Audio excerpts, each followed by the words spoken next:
Teman-teman dan rekan-rekan, kalau kita melihat peraturan di Indonesia, ada yang namanya undang-undang, peraturan pemerintah, peraturan presiden, hingga peraturan daerah.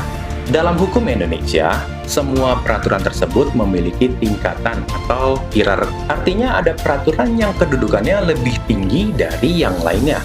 Dalam ilmu hukum, ada teori yang menjelaskan bahwa hukum itu tersusun secara berjenjang dan bertingkat. Teori ini dikemukakan oleh Hans Kelsen.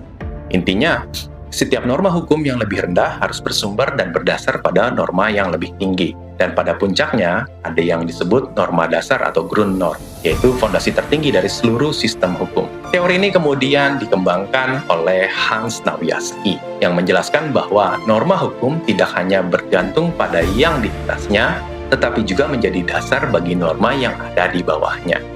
Dalam hukum Indonesia, hierarki peraturan perundang-undangan juga diatur dalam Undang-Undang Nomor 12 Tahun 2011 tentang pembentukan peraturan perundang-undangan yang sudah beberapa kali dirubah. Dan menurut undang-undang ini, urutan peraturan perundang-undangan di Indonesia dari yang tertinggi sampai yang lebih rendah adalah seperti ini.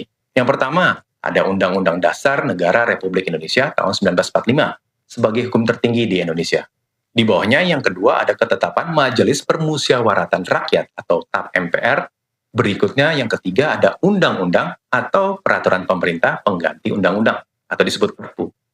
Berikutnya yang keempat ada peraturan pemerintah, yang kelima ada peraturan presiden, dan keenam itu peraturan daerah provinsi, dan di bawahnya lagi ada peraturan daerah kabupaten atau peraturan daerah kota. Karena adanya hierarki ini, maka peraturan yang lebih rendah tidak boleh bertentangan dengan yang lebih tinggi. Misalnya, peraturan daerah tidak boleh bertentangan dengan undang-undang, dan undang-undang tidak boleh bertentangan dengan Undang-Undang Dasar 1945. Catatan tambahan, selain itu, ada juga peraturan lain seperti peraturan menteri atau lembaga tertentu.